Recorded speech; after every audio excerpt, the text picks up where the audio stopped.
El cuarto de guerra es un tiempo para meditar en la palabra de Dios y orar con la guía del Espíritu Santo, con la finalidad de conocer los propósitos y las estrategias de Dios y de desentrañar los propósitos y estrategias del enemigo. De esta manera, identificamos las decisiones y acciones que debemos realizar para obtener la victoria. En este segundo ciclo del cuarto de guerra, estamos estudiando en el libro de los Hebreos la lucha espiritual que se cierne alrededor de la salvación. En el capítulo 1 estudiamos al autor de la salvación. Hebreos 1 nos presenta al Hijo de Dios que se hace hombre y que como Jesús es el autor de la salvación. Nosotros somos herederos de la salvación. Y los ángeles, nos dice el capítulo 1, están al servicio de los hijos de Dios. Quizás un poco de contexto histórico es necesario, porque habían corrientes judías, hebreas, que creían que el mundo venidero iba a estar en manos o bajo el gobierno de ángeles. Frente a eso entonces el autor de Hebreos establece claramente este orden que acabamos de resumir. En el capítulo 2 de este segundo ciclo acerca de la salvación se describe la cadena de la salvación.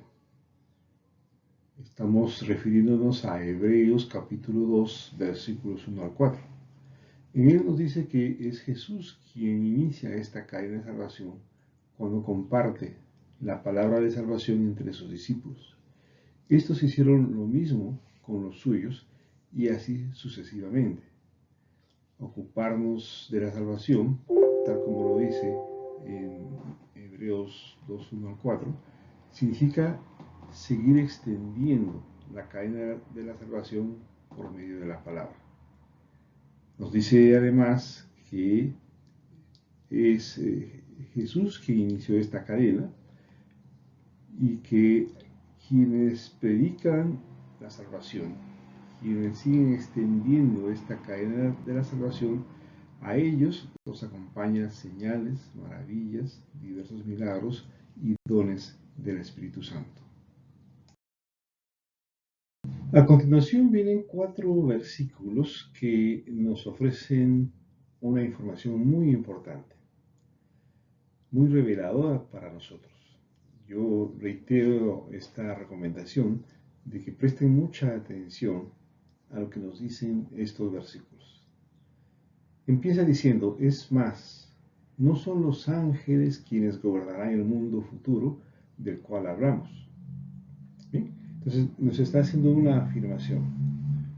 Quienes gobiernen el mundo no serán los ángeles. Y nos deja abierta la inquietud por saber entonces quiénes gobernarán el mundo. Repito, este pasaje empieza dejándonos esa inquietud. ¿Quiénes gobernarán el mundo futuro? Recordemos además en este estudio de Hebreos que hay 3 actores que interactúan y en algún momento se superponen, que son el Hijo de Dios, Jesús, el Hijo del Hombre, y el hombre. Bien, entonces, el versículo 6 dice, porque en cierto lugar las Escrituras dicen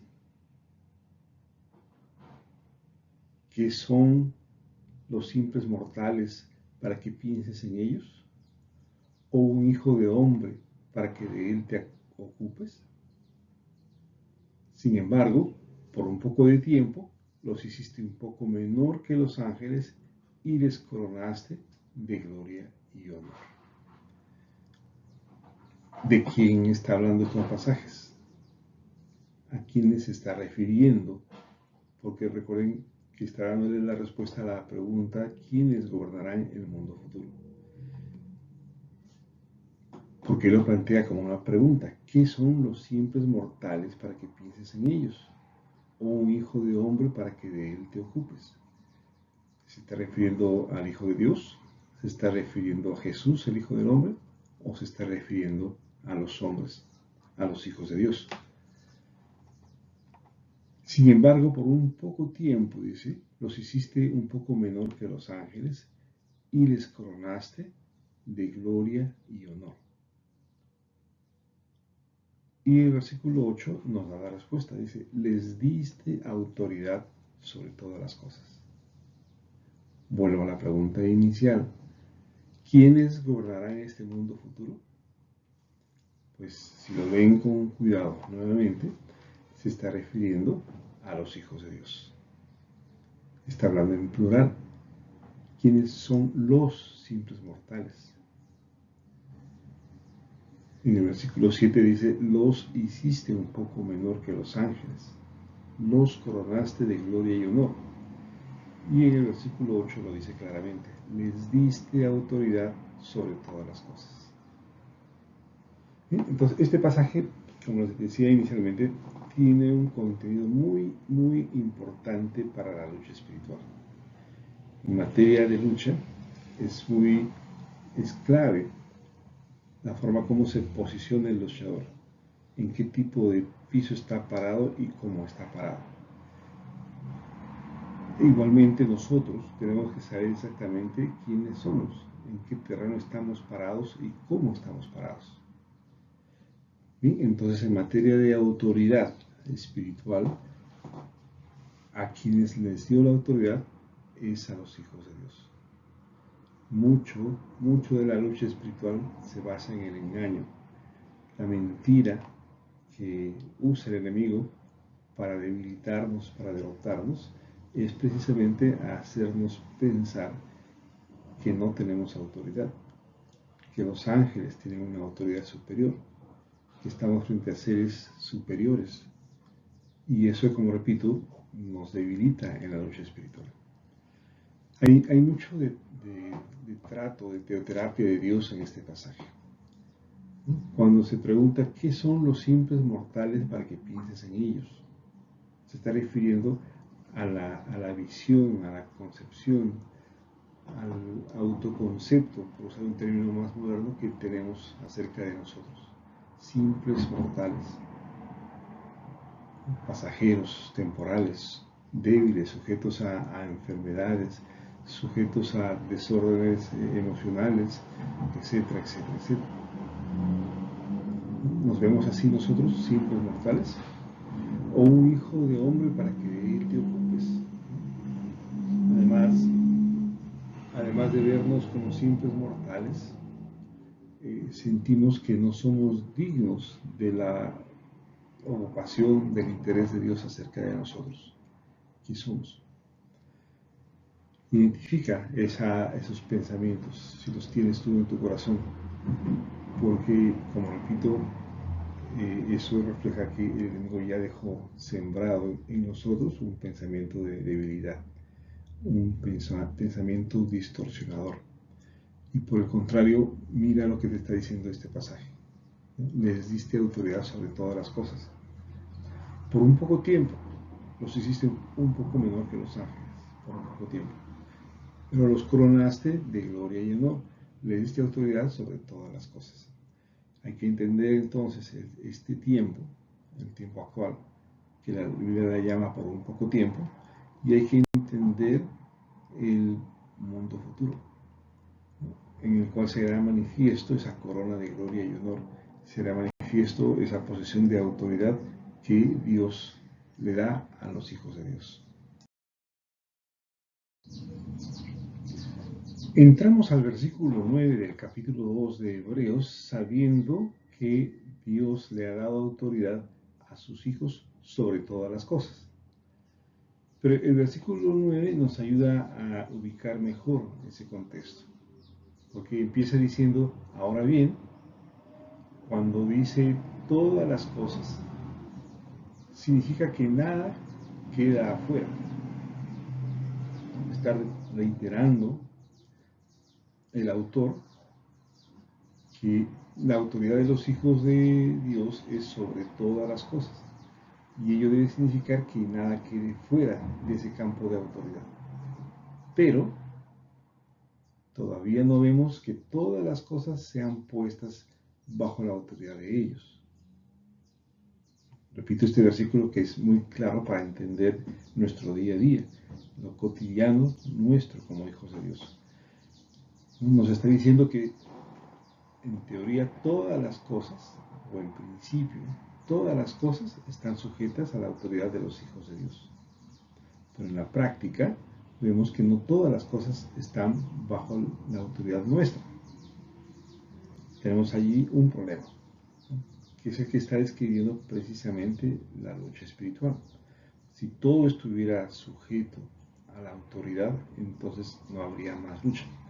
Pero como hay algunas áreas, algunos aspectos de nuestra vida o del mundo que no están sujetos, hay una razón, un motivo de guerra espiritual. No obstante, dice el versículo 9, lo que sí vemos es a Jesús, a quien por un poco de tiempo se le dio una posición, un poco menor que los ángeles. Y debido a que sufrió la muerte por nosotros, ahora está coronado de gloria y honor. Efectivamente, por la gracia de Dios, Jesús conoció la muerte por todos. Miren qué hermoso es este pasaje. La simpleza y la claridad con la cual Dios nos explica las cosas. Sabemos que todas las cosas están sujetas a los hijos de Dios, nos dice el versículo 8. Sin embargo, también nos está mostrando dos realidades concretas, ¿no? Una realidad es que no todas las cosas están sujetas a los hijos de Dios. Ese es el planteamiento del problema. Pero la otra realidad, tan objetiva y tan real como el hecho de que no todo está bajo nuestra autoridad, es que Jesús, el Hijo del Hombre, el Hijo de Dios hecho hombre, y que optó por una posición temporal poco menor que los ángeles, vino y ¿qué hizo por nosotros? Sufrió la muerte por nosotros. Con eso él se estaba coronando como el autor de la salvación. Murió por nosotros.